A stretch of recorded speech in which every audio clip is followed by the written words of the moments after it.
In today's Eco News, councils in England and Wales join calls for a ban on disposable vapes. Anglian Water ad banned by the regulator over its pollution record, and oyster mushrooms could consume over 1 million cigarette butts in Australia. The Guardian are reporting that councils in England and Wales have joined calls for ban on disposable vapes.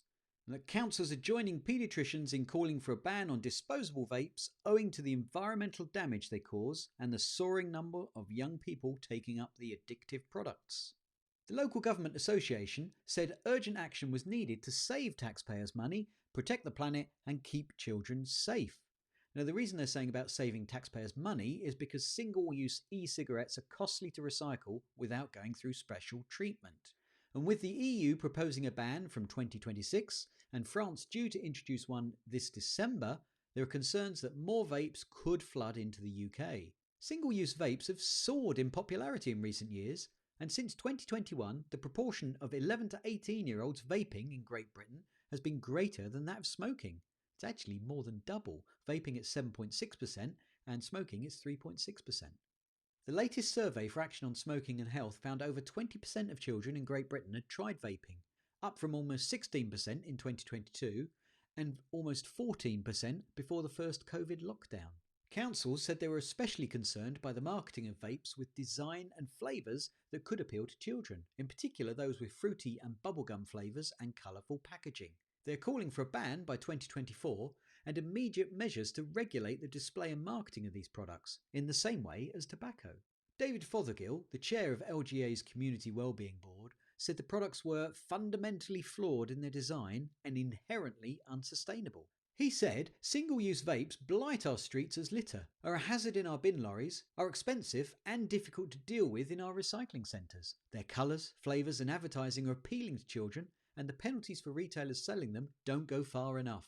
Last year, research by Material Focus, a non-profit organisation that runs the Recycle Your Electricals campaign, found that about 1.3 million single-use vapes were thrown away each week in the UK. It found that more than 700 fires in bin lorries and recycling centres were caused by batteries that had been dumped into general waste. The LGA said that lithium batteries could sharply increase in temperature if crushed and could become flammable.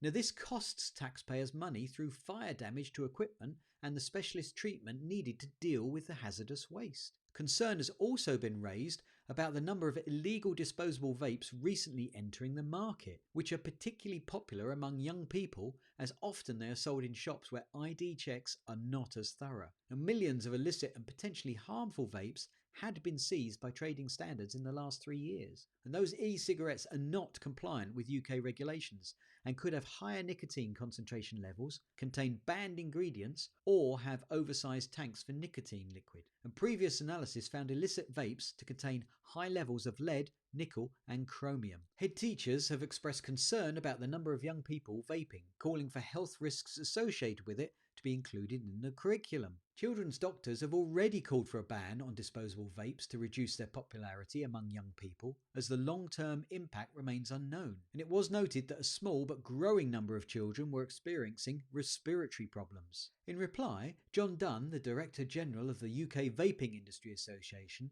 said blanket bans were not the answer, as it could lead to an influx of untested and potentially deadly black market products. But a government spokesperson said it had launched a call for evidence to examine the environmental and health impacts of vapes and identify opportunities to reduce the number of children accessing them. My experience of this situation is that a local conservation organisation that looks after the River Dower, a chalk stream which runs through Dover, now they've reported a large increase in the number of disposable vapes that they are finding in the river as litter. So it seems that these are easily accessible, affordable, and that people aren't taking care when they're disposing of them. They are quickly becoming a litter problem nationally, and it's something that really does need legislation to clamp down on this. There has rightly been a lot of publicity in the UK in recent months about the level of sewage dumping in our rivers by our water companies that don't have sufficient infrastructure to cope with it. Now, this article from The Guardian, dated from mid-June, is talking about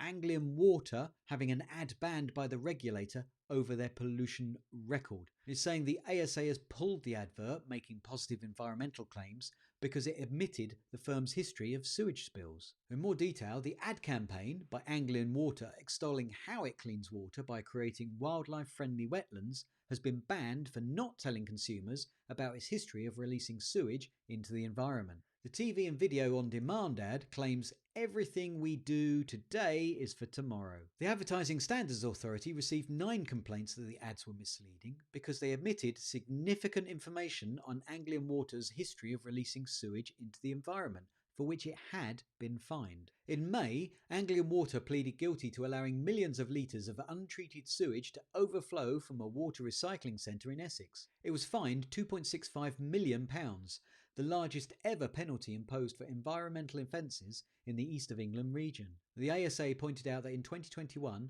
the most recent year data was available, Anglian Water had received an overall environmental performance assessment of 2 stars out of a maximum 4, meaning that the company requires improvement. Anglian Water said it was investing in environmental protection and improvement for the long term, and the elements of the wider campaign also included addressing criticism aimed at the company and the industry regarding perceptions of environmental performance. However, environmental agency figures earlier in the year showed there were a total of 301,091 sewage spills in 2022, an average of 824 a day. The ASA said we accepted that Anglian Water were carrying out a number of activities that could have a positive impact on the environment. However, because they also carried out activities that caused harm to the environment, which contradicted the overall impression of the ad, we considered that was material information which should have been made clear in the ads. We concluded that the ads omitted material information and were therefore misleading. So, a slap on the wrist there for Anglian Water from the ASA, and like many water companies in the UK, they really need to up their game when it comes to stopping sewage releases into the water system and also increasing their spend on infrastructure, which is woefully inadequate. An article here from EcoWatch that oyster mushrooms could consume 1 million cigarette butts in Australia. In a new program trial in Australia, oyster mushrooms are taking on an important new task. The fungi will consume the toxic chemicals and plastics inside up to 1.2 million cigarette butts, which will be diverted from landfills for the trial. In Australia, people smoke about 18 billion cigarettes a year, and up to 9 billion cigarettes end up littered, according to the World Wildlife Fund Australia. Even with bans on smoking cigarettes in vulnerable areas like beaches, much of the litter found still includes cigarette butts. In 2021, researchers started working to train oyster mushrooms to break down cigarette butts, digesting the harmful materials like chemicals and microplastics, and leaving behind materials that could be reused for other purposes. The founder of biotechnology company Fungi Solutions, Amanda Morgan, told Australian Broadcasting Corporation, "It's a fascinating process to see, and most of our stuff is grown in glass, so you can see the process. The mushrooms put out fine webs of mycelium